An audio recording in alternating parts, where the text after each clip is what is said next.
Let me get in my groove here. Let me get in my thing.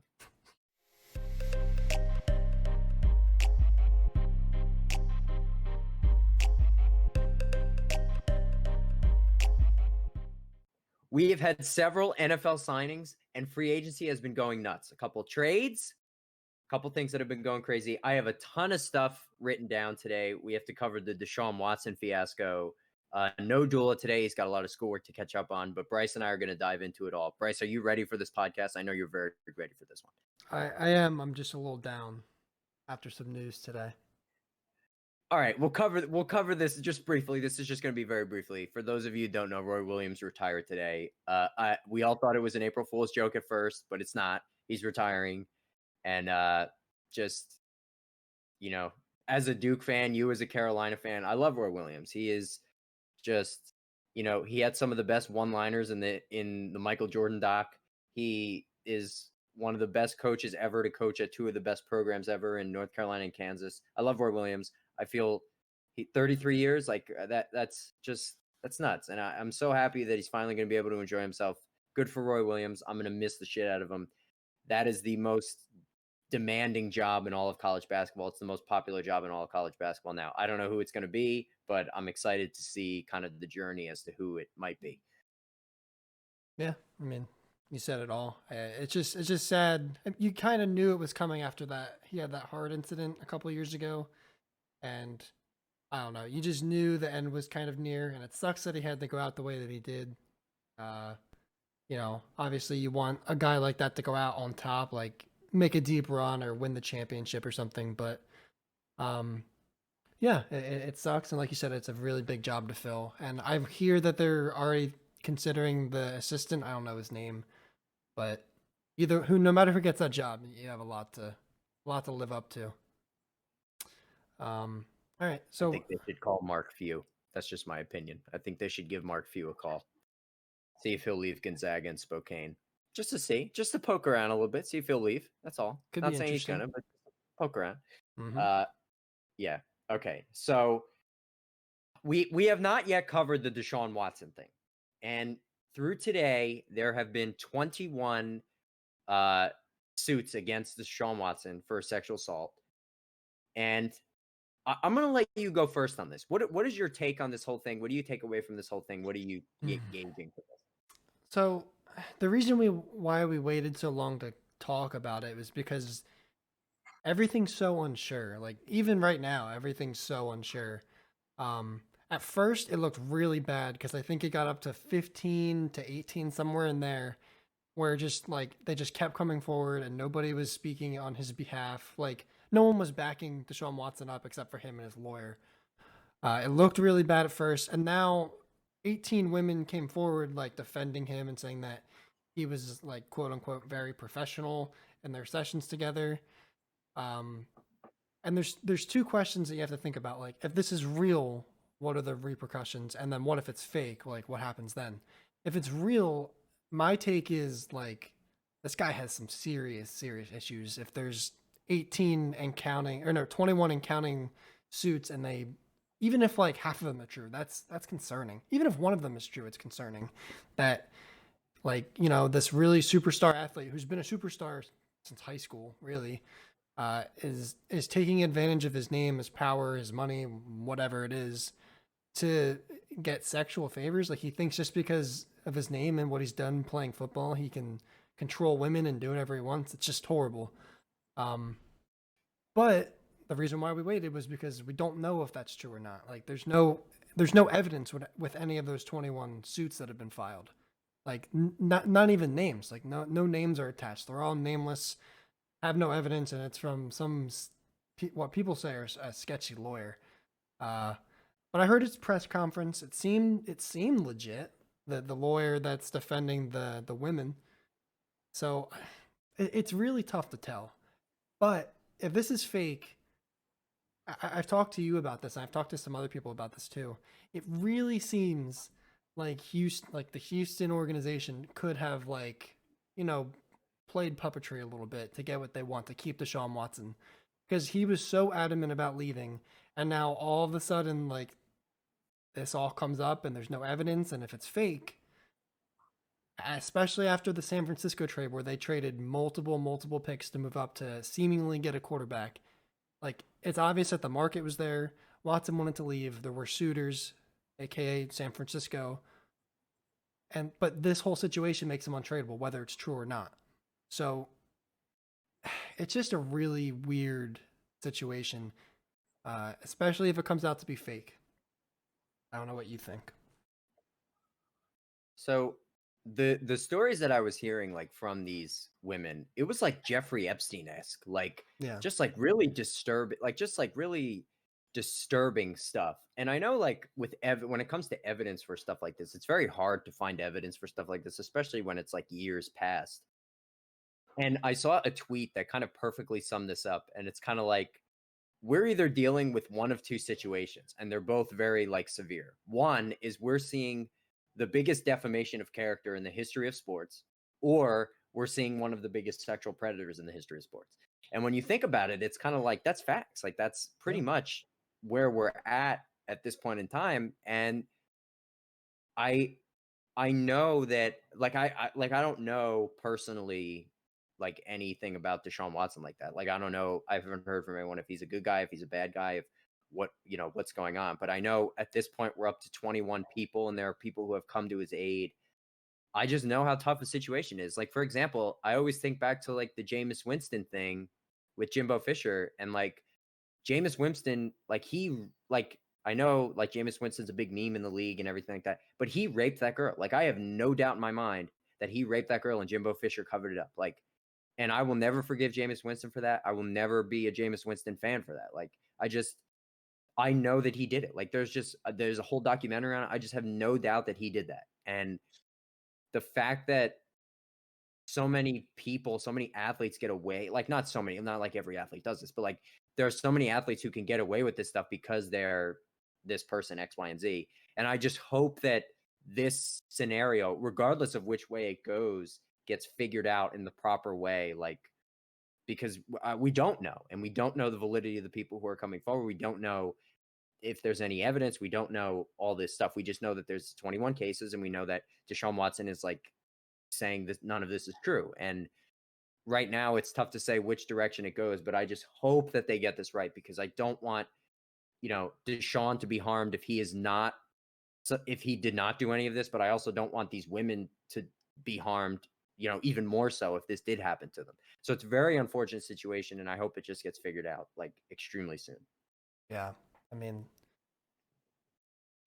yeah, it's just a really weird situation because it's been going on for about a month now, maybe a little bit longer, a little bit less. And just it's so much uncertainty. I'm sure there's a lot of things that we don't know, like that have been figured out behind the scenes between lawyers, and just I don't know. It's gonna be weird because, especially like with a big case like this, it's gonna take a while to even get to court. And odds are, I mean, Deshaun Watson's probably gonna be playing this season, so I don't know.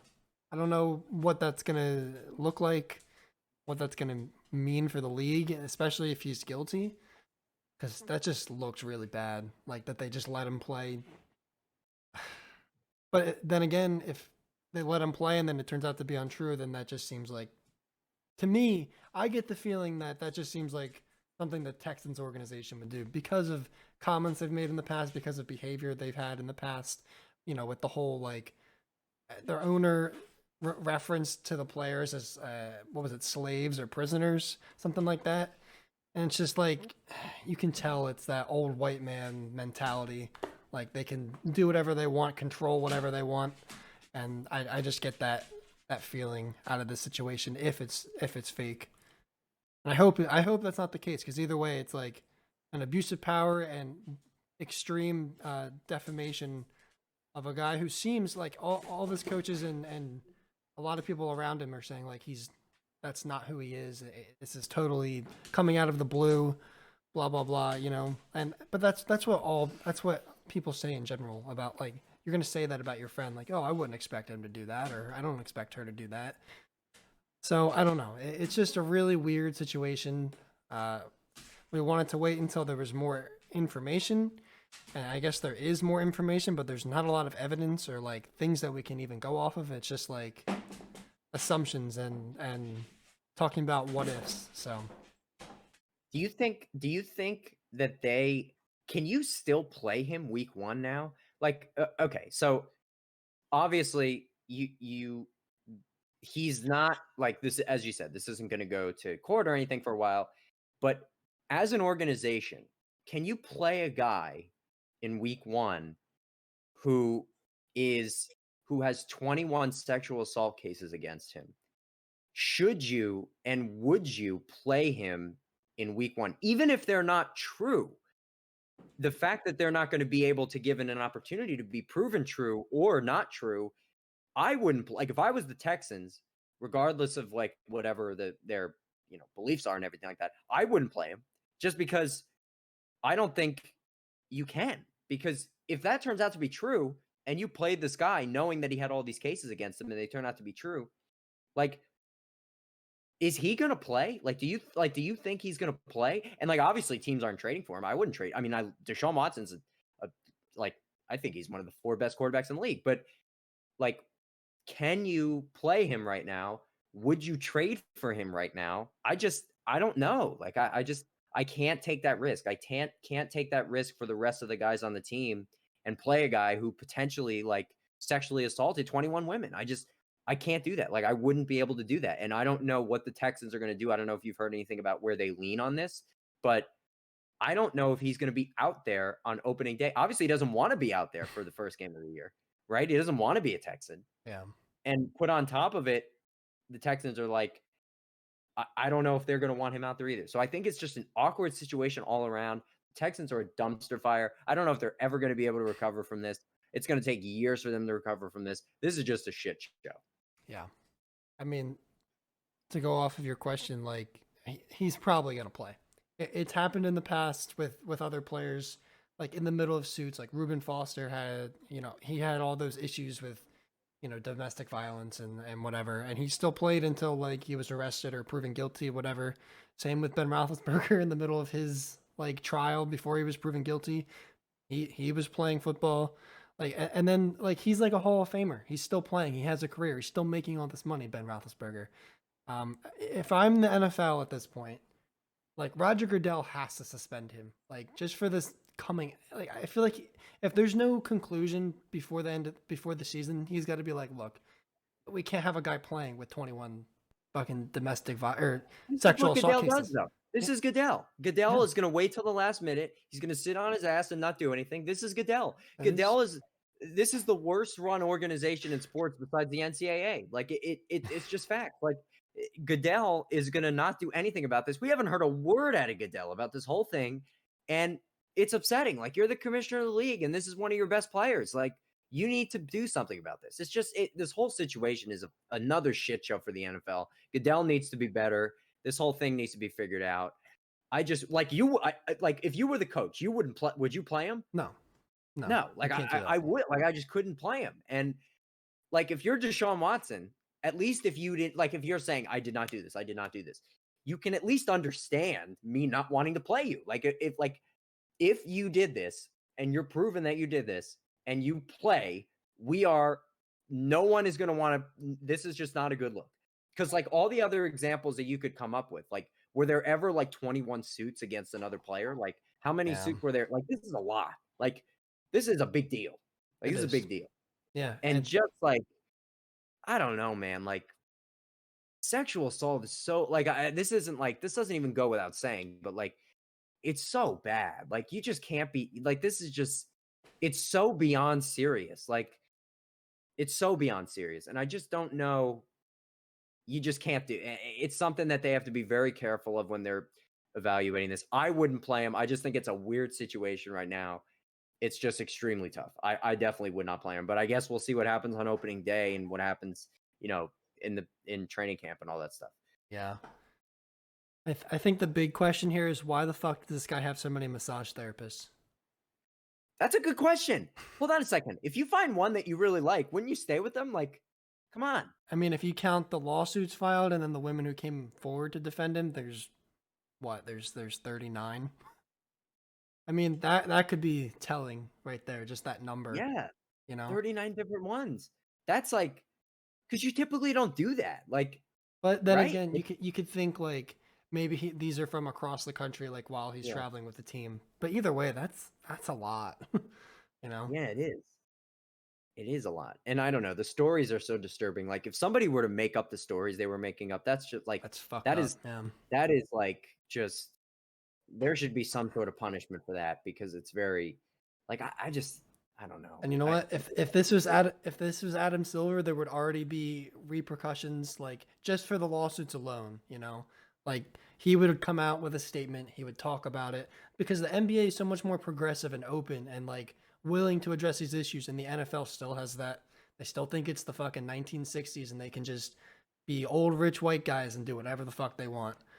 And David Stern would have figured this out already. oh yeah, Adam Silver, you have one spectrum. Goodell doesn't do anything. You have Adam Silver, who's a pushover, and then you have David Stern, who would have just said, "Deshaun, you're literally not playing until I figure this shit out." Like yeah, David Stern would have figured this out already. It's just so infuriating. Goodell's the worst commissioner of all time. It's just embarrassing. I hope this gets solved really soon. I feel terribly for the women who have to be going through this. And if it's not true, I feel bad for Deshaun who has to be going through this. It's such a wild thing, and it's kind of depressing to talk about. yeah. So that's basically our thoughts on Deshaun Watson. We still don't know. We wanted, as Bryce said, we wanted to hold up because we didn't know, all the details, and we still don't know all the details. But for now, it's kind of one of those. We'll probably touch on it again as more comes out. But Yeah. that's what we think as of right now.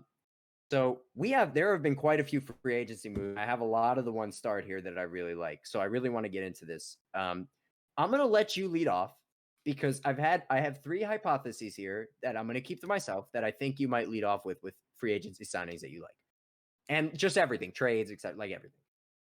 So okay, I mean, I think the biggest thing out of this free agency was the Patriots and how much money they spent. And I sent you the text about how, and I published it in the article, that their free agency spending total this year was, I think it was like $10 million under what Kraft bought his portion of the Patriots for in whenever he bought it. Like that's fucking insane. But they got a lot of really, they didn't make big name splashes. You know, like Jonnu Smith, Hunter Henry, bigger names. Matthew Judon, bigger name, but not like a. They didn't go out and get like three elite players. They signed like a quarter of their roster through free agency, and that's just you don't see that in the NFL, and you especially don't see that from Bill Belichick and the Patriots. You know, they're all about making undrafted free agents and draft picks work out and turning them into productive players. So this is a really interesting project. I think they made a lot of really good signings and got people at good value. They're taking risks with guys like Kendrick Bourne and Nelson Aguilar. I think, and then let me also take a look at so they signed Jonnu Smith. Like Jalen Mills is another like risky one, 4 years, 24 million. Like okay, they didn't pay him, they didn't give him all the money bags, but that's a risk. He's been an off and on player in Philly. Matthew Judon, solid pass rusher. Aguilar has issues with drops, has one good year. They pay him $13 million a year. That's a lot. Henry Anderson, kind of unproven, but got him cheap. Kendrick Bourne didn't really play a lot, has been hurt.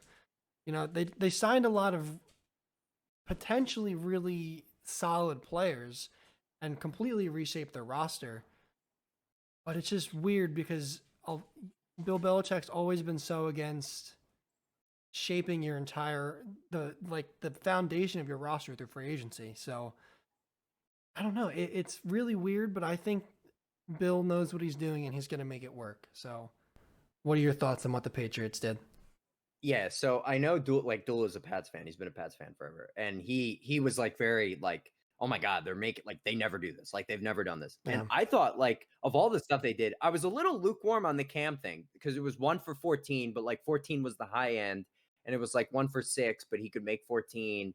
And I was kind of like, all right, Cam, I don't really know about this, but I know Cam, the whole team that the Patriots had the most guys who opted out because of COVID. Like they were the team with the most guys who opted out. And I thought when the Van Noy thing happened, and I was like, oh, I like that one a lot. Like that was the one. I thought that was the best one. And I was like, okay, they got Van Noy for, I mean, it's a pretty good, I mean, that's a pretty good price for that guy. So, and I'm looking at all these other guys they got. I'm like, okay, Hunter Henry, John Smith. I'm like, all right. So at least they're trying to tread with the team that they have. And you have to give them credit. Like, and Bill Belichick's going to find guys in the draft that he like, it's just, they just really were extremely active. All I wrote here was Pat's frenzy. I was going to write all the names down, but the one I wrote down and starred was Van Noy because he, in my opinion, I just like that one a lot. And I just thought he did really well with that stuff for all the reasons you said. Like they are really trying to contend. And Bill, he realizes that last year we had a lot of guys who opted out. And this year he thinks that they have enough to really contend. And we know the Patriots are always, I mean, Tom Brady aside, like I wouldn't be surprised if this team was contending. I'm not saying they're going to go to the Super Bowl, but like, I think they can contend. So yeah. I like what they did. I just think being extremely active in a time like this, going after all those guys was like pretty risky, but also at the same time, I think it ends up looking good for what they were trying to do. Yeah, and you got to think, like you said, they were one of the teams that had the most opt-outs, and one of those opt-outs was Dante Hightower. So now they get Hightower back, and they bring Van Noy back, and they have Gilmore, J.C. Jackson, Jalen Mills will play safety. Udon, I know you do. Udon rushing the edge, like they have a really, this could be a top 5, top 10 defense, like as it stands right now, and that's just without seeing them play, just the talent level on the defensive side of the ball. And you got to remember, they've become more of a run first team with Cam as opposed to when they had Tom, and they trade for Trent Brown. I think they lost Joe Thuney. They signed I forget his name, but they signed a center. Like they rebuilt the offensive line, rebuilt the defense, gave Cam weapons. Like the biggest thing last year, and this is why I understand them re-signing Cam. I don't think Cam's done. He's not what he was. He hasn't been the same since 2016. I don't think he ever will get back to that level. But you got to think, like, who the hell was the guy throwing the ball to last year? Julian Edelman got hurt and was out for the whole year. Their tight end was something Asai. I've never heard of him before. I think he was a rookie, but then the top 3 receivers on their roster were Jacoby Myers, who's that? He was an undrafted guy that they picked up, and I think he was a special teamer for a long time. Matthew Slater, who's like their best special teams player of all time, but he's playing receiver. Like that's not okay. And then N'Keal Harry, who's been, he's been a bust. So Cam has really had nothing to work with, and if you can't throw the ball and you're just pounding the rock the whole time, that's why like Sony Michel and what's the other guy? Damian? Is it Damian Harris? Whoever. Yes. Those two can't get going if their offensive, and they had a very key offensive lineman opt out, and it was just a whole mess. And Bill had to try and make that team win with a lot of people out, injured, opted out. It was a really bad situation for him, especially because everyone's throwing that, oh, Tom Brady left, you're not going to be good anymore thing in his face. I think he saw that. Bill doesn't give a shit. He's like, well, I'm still gonna win. And people forget, just because they didn't win a lot of games, if you go back and look at some of the teams they beat Seattle. No, they competed with Seattle. They competed with some of the better teams in the NFL last year. They obviously had to play the Dolphins twice, who were very good last year. Had to play the Bills twice, who were like the hottest team in the NFL heading into the playoffs. They competed within that division. They didn't get as many wins because of the lack of talent. But I think now that you get an influx of talent through free agency, you get all their guys back from last year. You have one of the best coaches of all time, and then you have a guy who has played at MVP level before, and he's seen things, he has experience, he's been to a Super Bowl. Like this team is just it's built to win, and it should win, and it's going to be interesting to see a revitalized New England team up against Miami and Buffalo in that division. So I'm excited about what they did. I mean, I'm not a Pats fan. I actually hate the Patriots because I'm a Colts fan, and they've ruined so many great Peyton Manning seasons. But you know, I respect what's been going on over there, and you know, they win year in and year out. And just last year, I personally feel was an anomaly, and it's going to change again this year. Yeah, yeah. For all the reasons you said, I like what they did, and I think that they can. I think that they really compete this year, Oh and yeah, I'm excited to see how Billy B puts it together. I love Gilmore. It's a pleasure to watch him play. Like I just love watching Gilmore play, and I think that now giving I like Jacoby Myers. Like I actually like Jacoby Myers a lot, but and not as a one, just giving. not a yeah.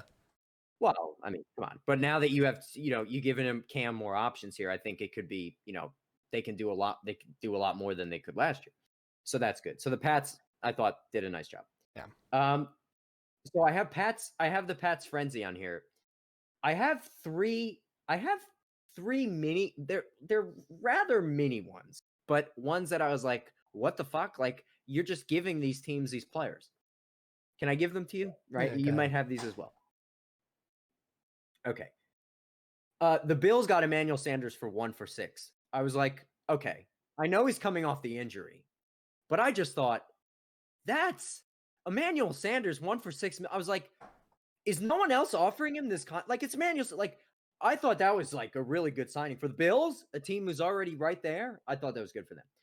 That's my first one I have here. The other one I have was the Raiders getting John Brown for 1 for 3.75. Yeah. I like John Brown. I like John Brown a lot.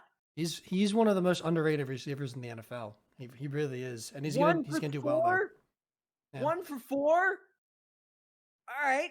Derek Carr's salivating his mouth right now. That was my other one. And my other one, where's my other one? Oh, Marlon Mack, 1 for 2 million. That makes sense though. Look, I know the John Taylor train is taking off, right? Like it took like tickets are sold out. Like you can't get on the John Taylor train anymore. But Marlon Mack's really good. And 1 for 2, even after the injury. I know the injury was severe. Okay. I know the injury was bad. And that's, a thing that doesn't work out too well in football players. But 1 for 2, I'll take my chances. Yeah. I'll take my chances. So those are my 3 like mini contract ones, like 1 years where I was like, oh my God, like that was really good for those teams. So I liked it. Yeah. I mean, especially the Marlon Mack thing doesn't come as a surprise just because a running back in a contract year who tears his Achilles, like he's not going to get a lot of look, especially because he didn't play. He played like the first half of the week 1 and tore his Achilles, and it was really unfortunate, really sad. And then you have the rise of John Taylor, like you said. So I mean, it makes sense for him to come back, want to rehab, stay with the same team that he's been with, just like where he's comfortable. Knows the system can potentially show out this year, and he's probably going to leave next year, bearing another injury. Should be fun. And to a team that's already in good position, like the Yeah. Colts are in a good position now. And I just just think that's such a team-friendly contract for a guy who you're like, we know what this guy can do. Like, I know the floor's low, but like, let's just take a shot on him. And I think they got a good, like, that's a good value thing for them. So I had that one written down. I like that one a lot. What else you got? What do you got? I just went through 3 of mine. What do you got? Can I tell you one that I just think makes no sense at all? Yes, I hated. I have a couple of these written down. I hope we have the same one. Well, this one I hate and love because as an organization, I don't understand how this move and this contract makes sense. But as a Colts fan, I love it because he went to the Titans. Bud Dupree getting paid top tier pass rush money is fucking ridiculous. I wrote it down. I have it right here. It's ridiculous. Oh my God. Okay, go ahead. I understand. So Tennessee is very, very desperate for pass rushers because that is a key weakness on their defense. Like they ever since that breakout year that Tannehill came over, started off as the backup and then came in and they fucking were on fire or whatever. Like ever since then, they've lost pieces and their defense has progressively gotten worse every year. And now they clean house in the secondary, have no pass rushers, and their defense looks horrible. They have Harold Landry, who's solid. They have Jeffrey Simmons, who's solid. But Bud Dupree, they pay 5 years, $82.5 million. What has this guy done besides play next to TJ Watt and have the benefit of being very athletic, and having like other top tier elite pass rushers on the other side of the ball getting double teamed? Like what has he proven in the NFL? Like he has no big years with like lots of sacks. He had one standout year where he had I think he had 10 or 12 sacks, something like that. But every other year it's been like single digits, low end pass rush, one of the lower pass rush grades in the NFL, especially last year. And he got hurt last year. He people don't think he's not a JJ Watt or a TJ Watt or a Khalil Mack where he relies on like strength and talent to get to the quarterback. Like JJ Watt gets hurt, comes back, rehabs, but he's talented enough and strong enough to rush the ball. But a guy like Bud Dupree who relies on athleticism rather than like he's a speed pass rusher and someone who coming off of a knee injury who didn't put up a lot of stats he hasn't put up good stats since like 20 I think it was 2017 or 2018. Like he hasn't had a double digit sack year in 3 or 4 years coming off a knee injury and he gets paid top end pass rush money. That's fucking horrible. I don't know what they're doing. I'm fine with it because fuck the Titans. I'm a Colts fan. What do you think? What do you think about that deal?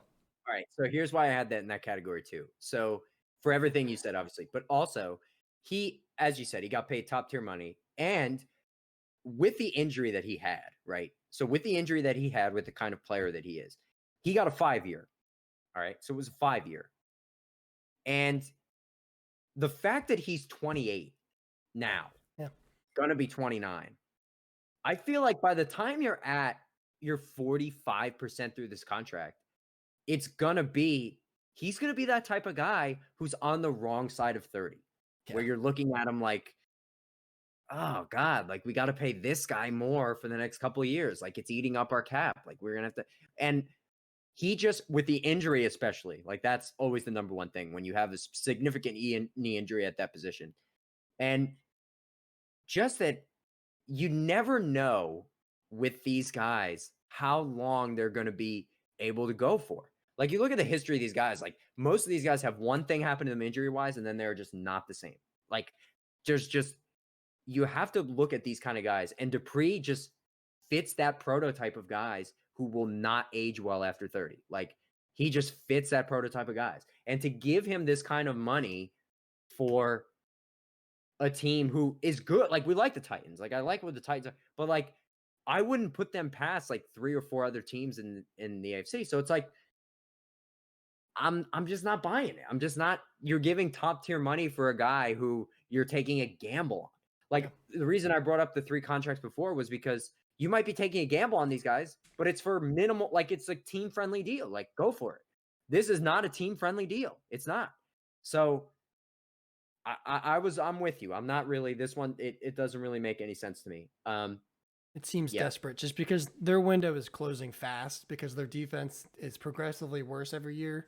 And, you know, how long is Tannehill going to keep up playing the way that he is? And how long is Derrick Henry going to be able to carry the ball 300 times, touch it 400 times, rush for 2,000 yards? Like, it's not sustainable from a big physical running back. Like, as talented and as great as he is, it's just not sustainable. And Titans fans should know that because of Chris Johnson. He did the same thing. We're like, wow, this guy is a generational talent. He's awesome. He ran for 2,000 yards. And then like 2 years later, he's nothing because his body deteriorated. So it just seems like a deja vu for Titans fans. And that's just a very desperate move to try and, you know, plug and play and try and win. But the 5-year deal makes no sense, like you said. That didn't even occur to me. I just didn't understand the top end money for a guy who's barely proven himself. And then the other one that didn't make sense to me, speaking of ones that don't make sense to me, can we just, very briefly, because like I feel embarrassed to even talk about this for a little bit amount of time, the Andy Dalton thing. Yeah. And then to tweet that he was their QB1 after his immensely atrocious performance in Dallas. 1 year for $10 million. That's the same amount of money that Ryan Fitzmagic got to go play in Washington. I liked that one. But Andy Dalton for the same amount of stuff, I was kind of just like, what the fuck? Like what's your angle here? Because now Trubisky's the backup for Buffalo. And it's like, what is your angle here? I don't know what Chicago thinks they're doing. Maybe they're looking for someone else in the future. I don't know. I thought it was stupid to give him 10 fucking million, Andy Dalton. In what world does Andy Dalton deserve 10 fucking million for a year? I, I, I, I I just I don't understand the signing in general. Not even like the amount. Like that's cheap for a quarterback, but Andy Dalton is not a starter in the NFL anymore. He's just not. Like he'll win you some games maybe, but what the Bears offense lacks is playmaking and an offensive line. So like you can't bring in a pure pocket passer who's on the wrong side of his career. Like he's aging not very well. He couldn't really move to begin with, and now he's just older and can sit in the pocket. He can't extend plays for you. And when you don't have a good offensive line, you need a quarterback that can. At least Mitch Trubisky could roll out and make throws on the run. Maybe doesn't always make the best decisions or whatever. He didn't pan out well in Chicago, but re-signing Mitch for a year and 10 million is better than signing Andy Dalton. Signing Andy I Dalton agree. is Unfortunately agree. I unfortunately agree. signing Andy Dalton is just like saying, yeah, we give up. Like whatever. You could have went out. You could have got Ryan Fitzpatrick, who can at least he's a playmaker. He's a playmaking quarterback. He's not the most athletic, but he'll make plays. Andy Dalton doesn't. Could have went out and got Jacoby Brissett. He's not an elite talent, but he's proven that he can win games with talent around him. You have Allen Robinson, Tariq Cohen, uh, David Montgomery. They got a couple good tight ends over there. Like, and then one of the better defenses in the NFL. Like, you can't tell me that there were worse options than Andy Dalton in the quarterback market. Like, they could have settled, but settled for something way better and probably paid less. Like, Jacoby signed for a year, $7.5 million. I think he's way better than Andy Dalton, and the Dolphins got him for cheap, like cheaper than him. So the move doesn't make sense to me. That's them saying they give up, and especially because Nagy and Pace are both on the hot seat. That just says like, to me, that's like, all right, we're gonna get fired. Fuck it, whatever. I don't give a shit. Like, what are they doing? I don't understand that at all. Makes no sense. And then they also cut Kyle Fuller. Like, okay, why? Your best corner, the best DB on the team. They just cut him. Okay. Yeah, I don't know what their angle is. I don't know what their angle is. Like, I don't know what they're doing. Like, No. you have a good defense. Of this, like, I mean, in my opinion, he's maybe a hair below generationally good in Khalil Mack. Like, what are you doing? Like, what are you doing? Andy Dalton? Are you serious? Like, are you serious? I think you could go out there and throw for more yards than Andy Dalton. Like, I don't know. I just it I don't know. That's the other one where I was just like, I really don't know the angle on this one. And I'm trying to think if I had any others. Oh, the one I quickly wanted to ask your opinion on. I'm like lukewarm on this one too. I'm not too sure. Obviously that was my number one on the free agency list we talked about was with Trent Williams. He got 6 for 138. And obviously, if you're talking about guys who are on the wrong side of 30, he's really not. He's really or hasn't been. What do you think about that one for the Niners? So a lot of people were like freaking out about this deal. And there's two things that went into it that I don't think others like really kind of thought about. One, he is by far the best offensive tackle in football, like by far best. He's 33 and had the best PFF grade among all tackles in the past season. He's finally healthy and he's playing games, and that's because I attribute his his injury history to Washington because of how horribly run and mismanaged and like how shitty their organization is. The dude literally had fucking cancer, and they were like, "Nah, you're good. Go play." Like that's all Washington. But he comes to a legitimate organization, a winning organization, a talented head coach, a pretty good GM, and he just balls out. He proves to the league that he's the best tackle in the NFL. Deserves that money. Also, San Francisco, who was looking to contend, Kansas City offered a slightly cheaper deal to land him. You can't let Trent Williams go and protect Patrick Mahomes if you're another contender in the NFL. So they had to. Once that came out, that's when San Francisco was like, shit, we got to give him a deal he can't turn down. They make him the highest paid tackle in history. So that makes a lot of sense. I love it. I want him to come to the Colts to fill our left tackle void.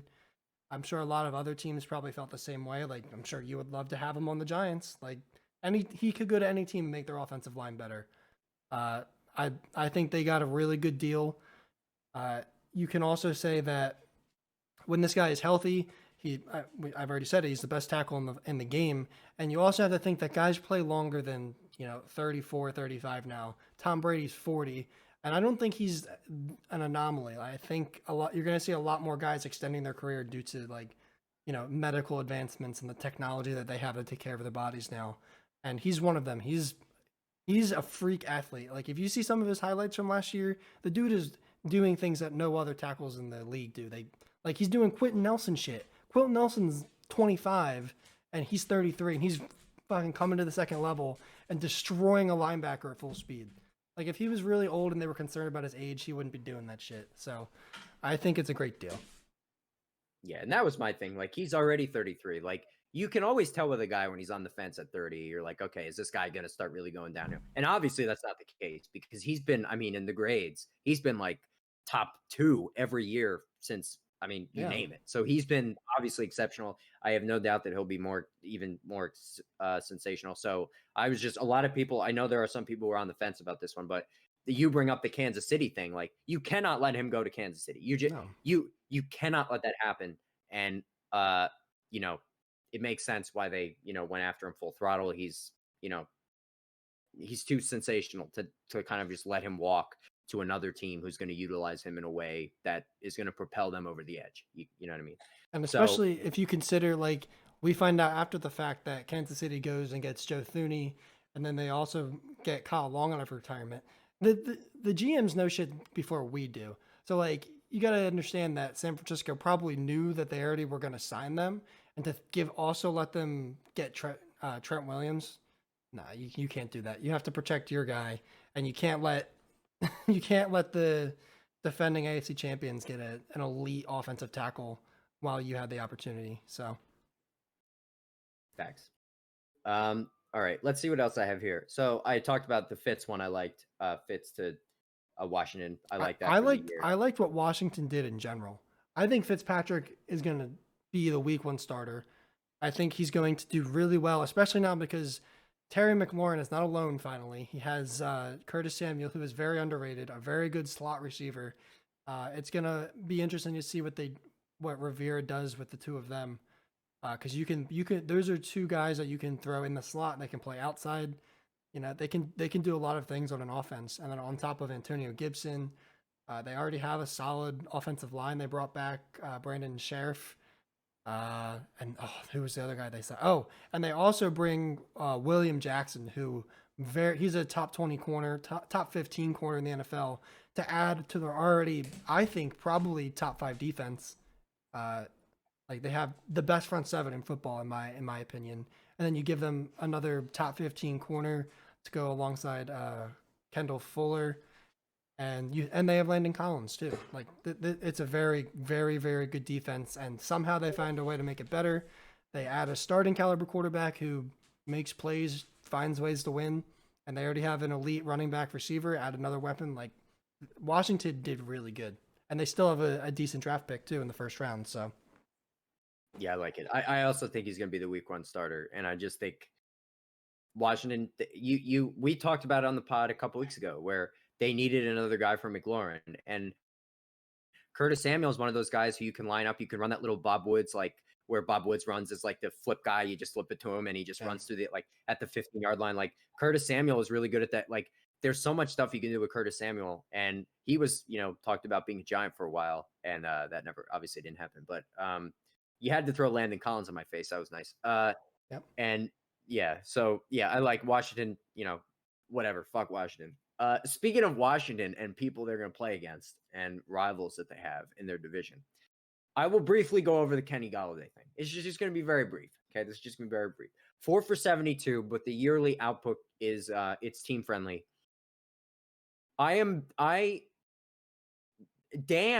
so obviously with Dan, we've seen what happened. We see what happens to quarterbacks when they get a wide receiver 1. We see what happens to guys like Josh Allen. We've seen what happens to guys all throughout their careers of these quarterbacks who get wide receiver 1s and immediately start playing very well. Dan, for I think 3/4 of the season, had the least amount of time to throw per snap. Like he had the least amount of time before he was pressured. there are times last year where Dan would be wrapped up and he would throw the ball for some fucking reason and end up throwing a pick. He would throw terrible picks. Dan's decision making was questionable several times throughout the year. However, the offensive line is now it's older. They're going to look for one in the second round of the draft. They're going to look to get a receiver or an offensive lineman at 11, depending on who's there. Hopefully, Devontae Smith is there. We are praying. So it just depends. And I think they can really round this off in the draft. I love getting Kenny Golladay. I don't care how much it costs. And it's team friendly year by year because they needed a number one guy for Dan to have. You at least need to put things in place where Dan has a number one wide receiver so that you can see what he has. You can give Dan a line who is experienced and was playing well towards the end of the season. And you give him this opportunity to show what he has with a core of receivers if they're able to get another one in the draft, if they're able to get another really good offensive lineman, etc. If you give him a team that you can put out there on the field and you can say, okay, Dan, you have everything you need to succeed. Go show us what you got.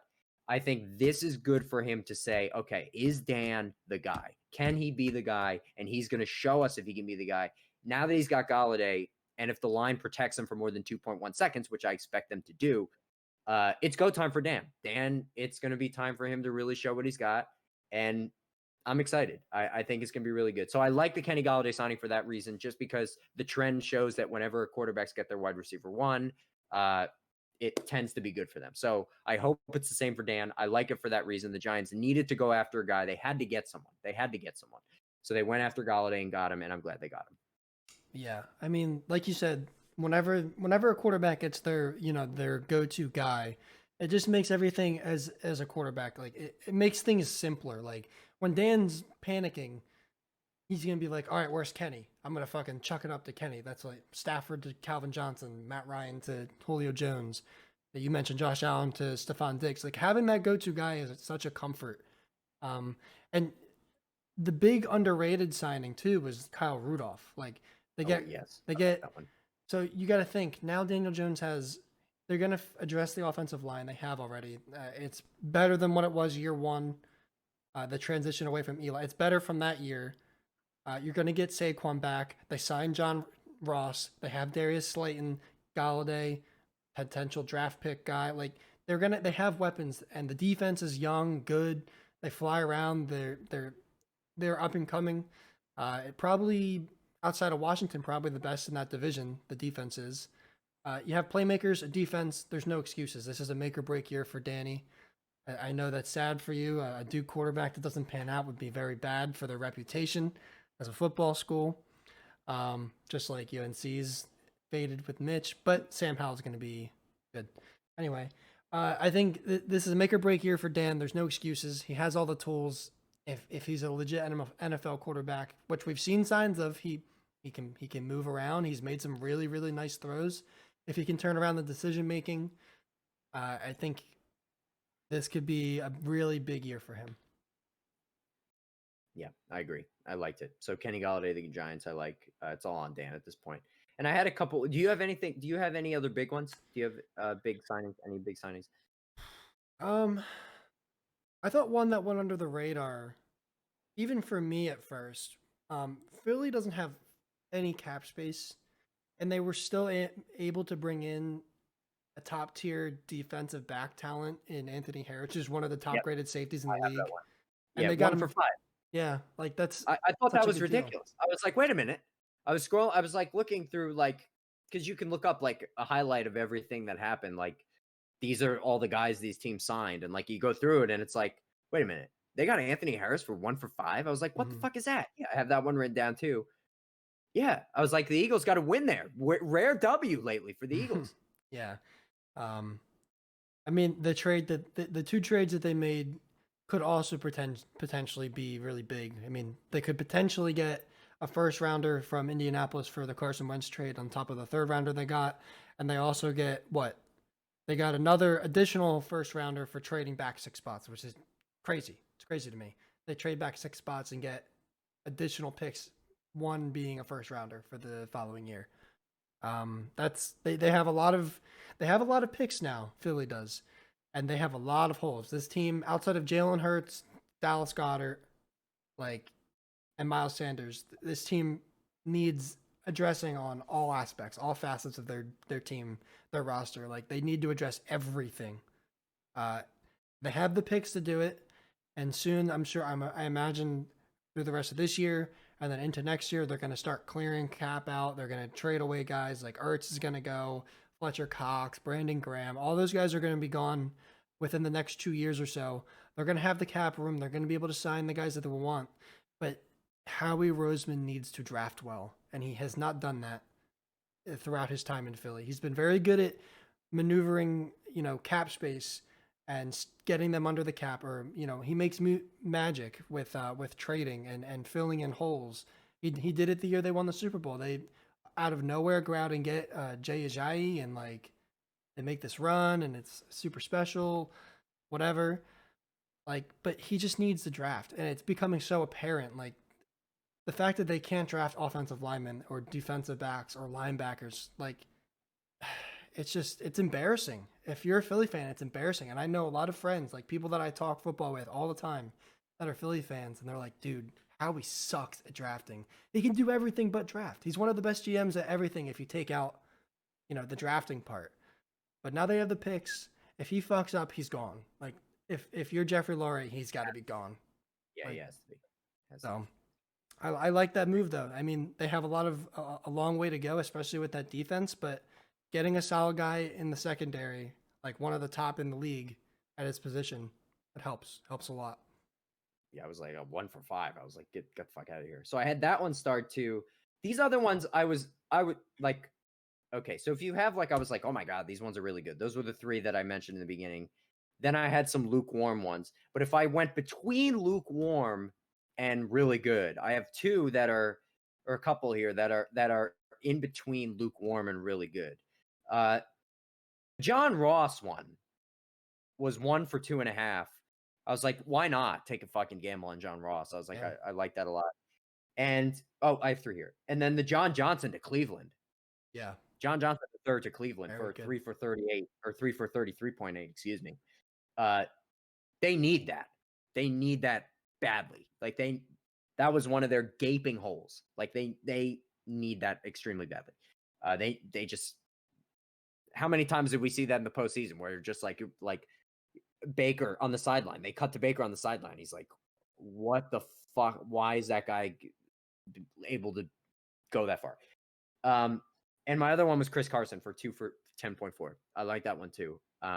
With Seattle, just because he's been so productive when I know he's injury ridden, but he's been so productive. So those are the ones that I had. Before the final thing I want to talk about is that Niners Dolphins trade and kind of intertwining the Eagles into it. But before we get to that, is there any other one that you wanted to discuss? No, I'm down to talk about the trade.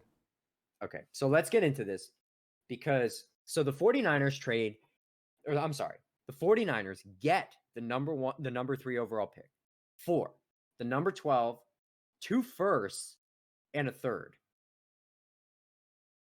On top of that, then there's this whole intertwining where then the Dolphins, so then the Dolphins get the 6 from Philly and the 156 for 12 and 123. First of all, I love what Miami's doing. I love what Brian Flores has been doing with that team overall. Tua scares the shit out of me, but overall, that team, I like what they're doing, the direction that they're going. That's the first thing. Second thing, what do you think of this trade, first of all? And second of all, the 49ers obviously have their guy. They know who it is. They gave up the fucking motherload to get this number 3 pick. That is the 2 firsts, the 12, and a third for the number 3 pick in this draft. Yep. After coming out and saying that Jimmy Garoppolo is your guy, let me just preface with this. Originally, I texted, who's the guy? I texted you, who's the guy? I texted Dula, who's the guy? I texted Anch, who's the guy? I texted a bunch of people. Who's the guy that they're going for? Dula thinks it's Fields. Ange thought it was Lance. Now he thinks it's Mac Jones. If it's Mac Jones, I'm going to throw up all over the place. I think Mac Jones is going to be trash. I'm going to go on the record as saying that right now. I am not bullish at all on Mac Jones. I think he just had immense offensive talent around him at Alabama, and that's extremely high talent for Alabama. You cannot, as you texted me, take a risk on this if you don't know that you're getting. Like there are so many things. Like you can't risk it if you don't think you can get Zach Wilson. You know Zach Wilson is most likely going to go second to the Jets at this point. 49ers obviously know who they want. And over the past couple of weeks, it has looked like they've been interested in Mac Jones. It has been looked like they've been interested in Justin Fields. I've been hearing some stuff about Trey Lance. What do you think about this? So I was also one of the people who thought it was Mac Jones because of things that I read, things that I've heard from. I have my things that I see on social media, and I'm like, fuck, they're gonna pick Mac Jones, who's a worse version of Jimmy Garoppolo, and they traded all these fucking picks to get him.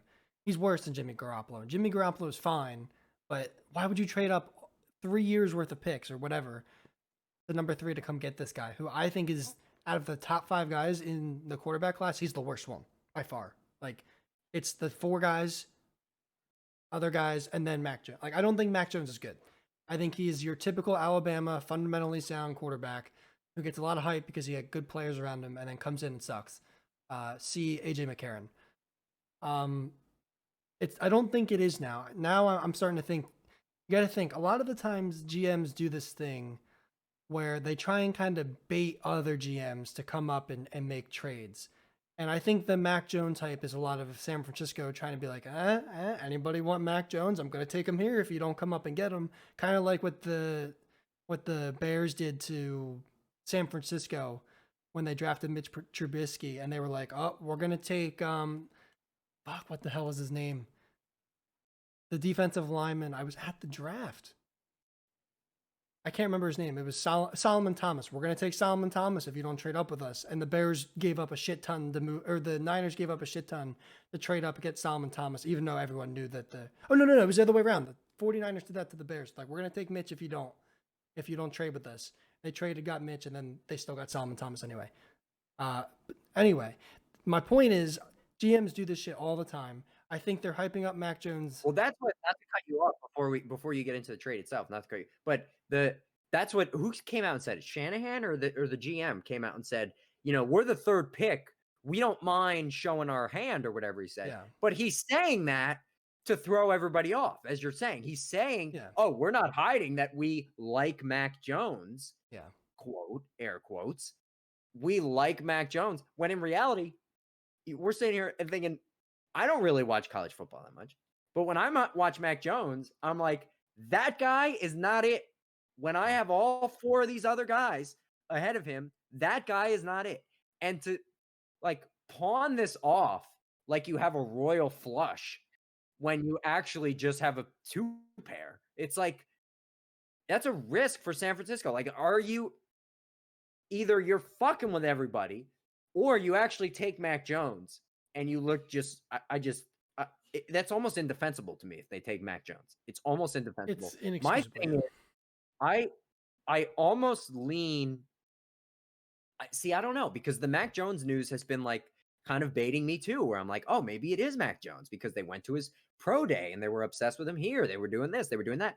But on the other hand, I'm thinking, okay, so let's take the Justin Fields narrative for a second, right? He's playing in these Final Four. I know I say Final Four, but all the championship games, he is banged up and he looks banged up and he's playing through it and he's making these really good throws and he's doing all this stuff. And the narrative behind him is, wow, that kid is tough. And all on social media was, that kid is tough. He's making really good throws in these big games. He just ran into a really good team. And, this kid is really tough. And I think the thing with Justin Fields is attractive. I don't think Justin Fields is going to be, if you look at even in those games, all of his throws were wide open.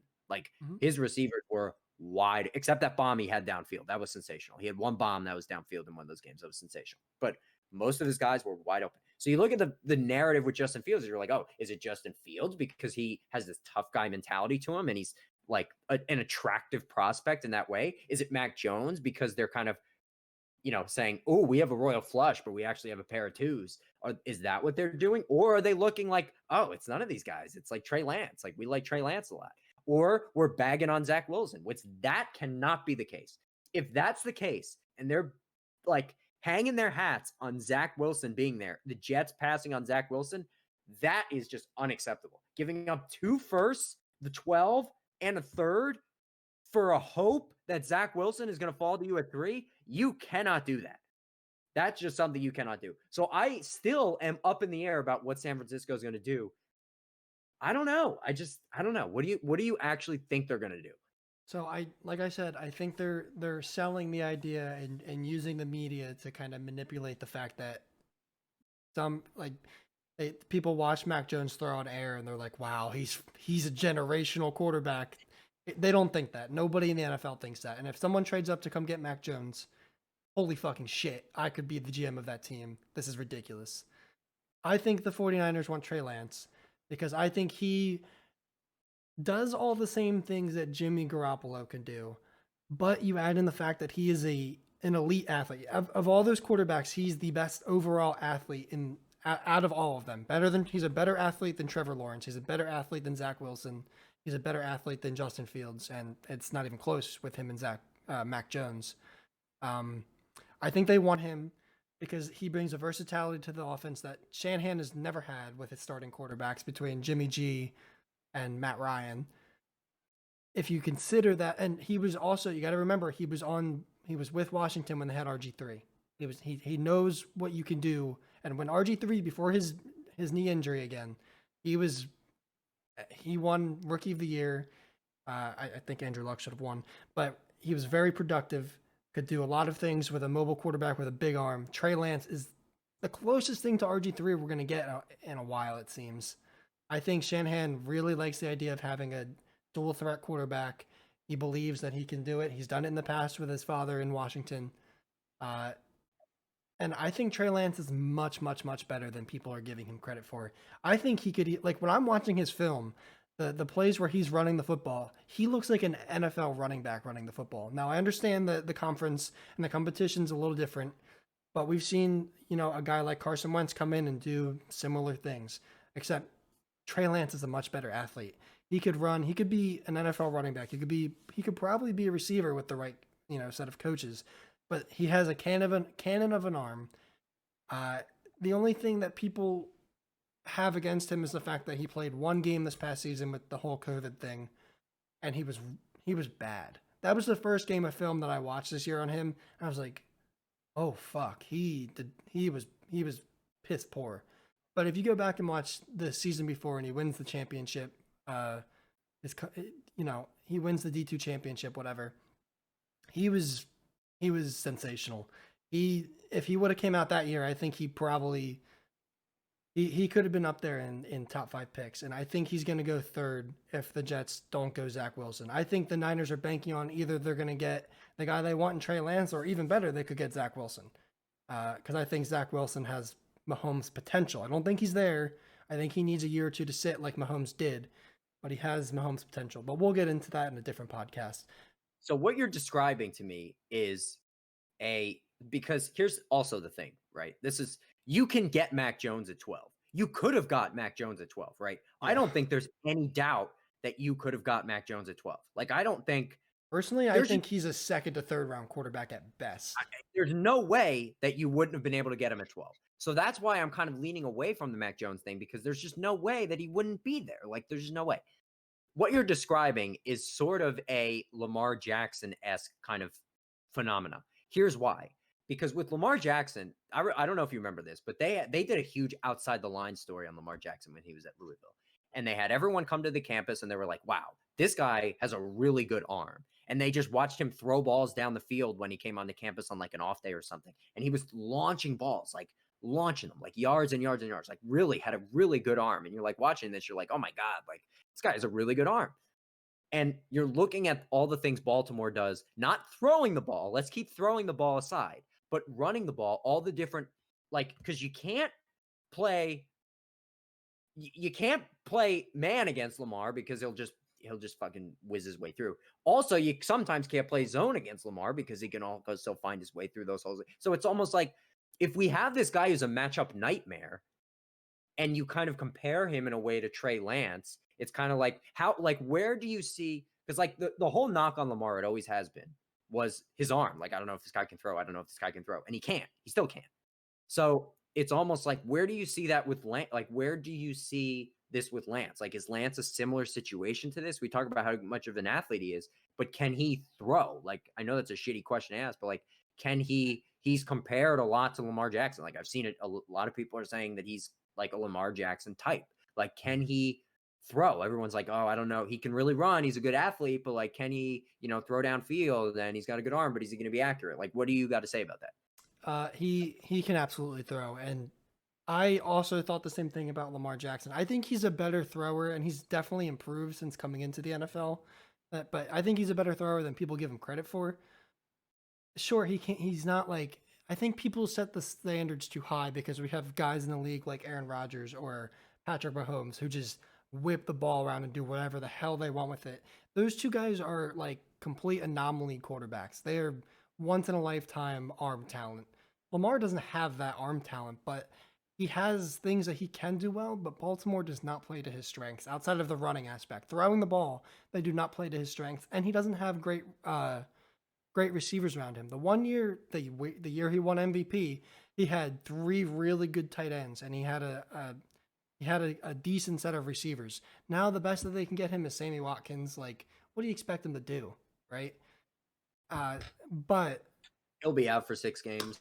yeah, exactly. He'll pull. My friend said he'll pull a hamstring week 1 and just rake in that money like he does with every team he goes to. But to answer the question, Trey Lance has a cannon of an arm. He is like, if you didn't have Trevor Lawrence, who's a generational talent, he's going to be good in the NFL.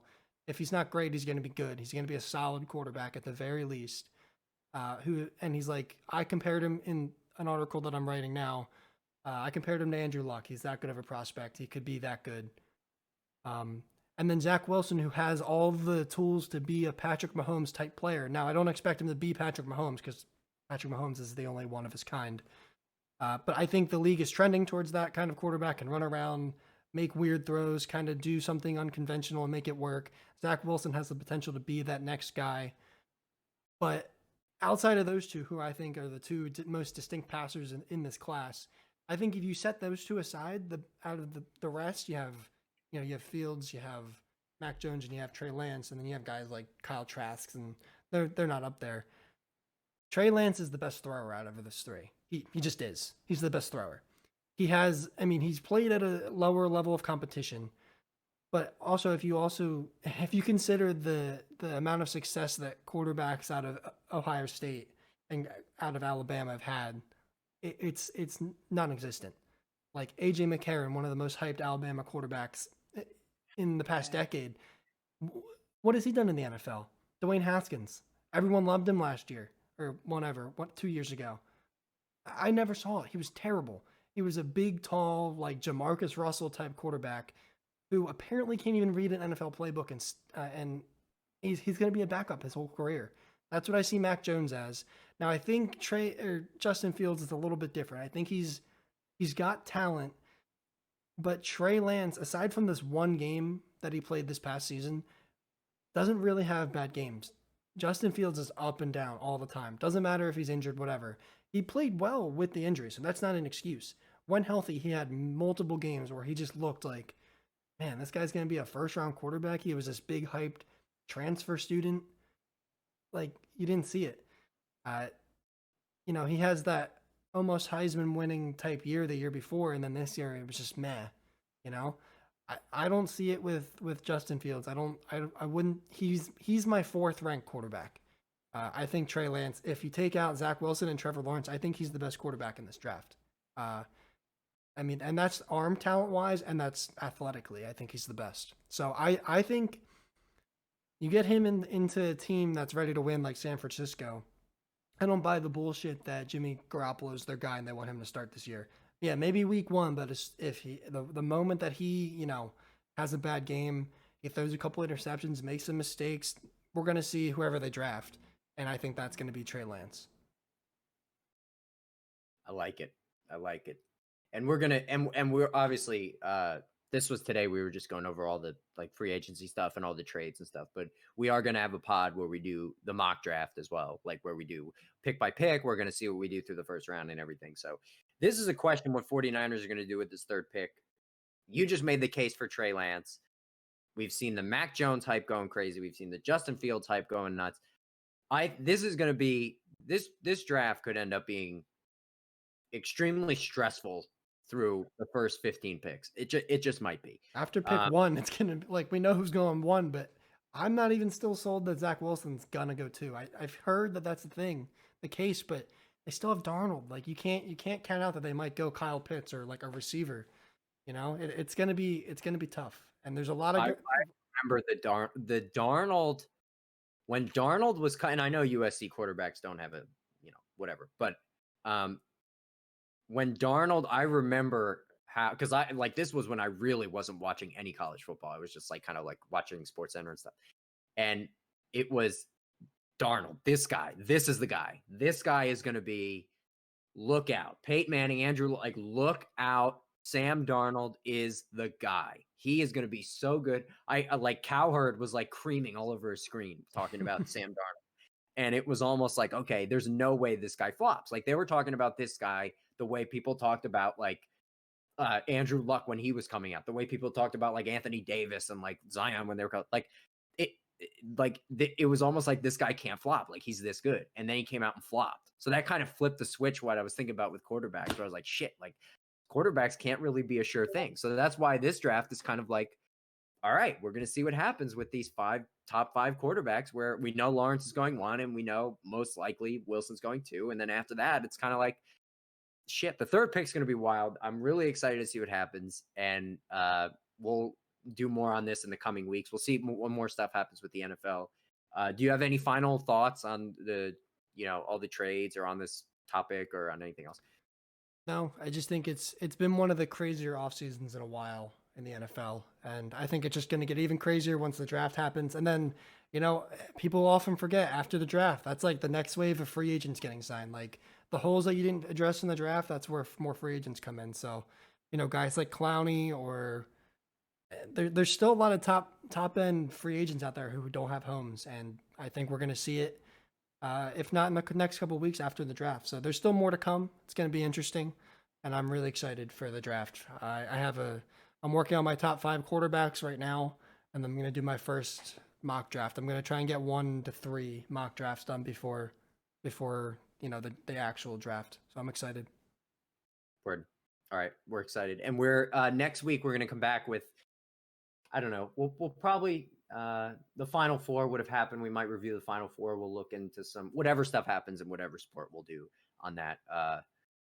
So I have quite a hefty couple. One of my brackets is still alive in my big money leagues, and the other one I have a hefty wager on Gonzaga from preseason to win the title, and I'm getting absolutely plastered for the national championship game on Monday. If you would like to join me, so on Monday night, that's what's going to happen. So. We're coming back next week. Probably some either NFL, NBA stuff, review the Final Four, etc. And we'll get ready for this draft that's coming up in a month. Less than a month now. So a lot of stuff with the NFL happening. We're going to get into the dog days of the NBA season, and college basketball is going to be finishing up. So we have a lot to cover. And this was good today. We went to go over the NFL stuff. So that'll be it for this time. Next time, we're going to go over some stuff, and we'll see everybody next time.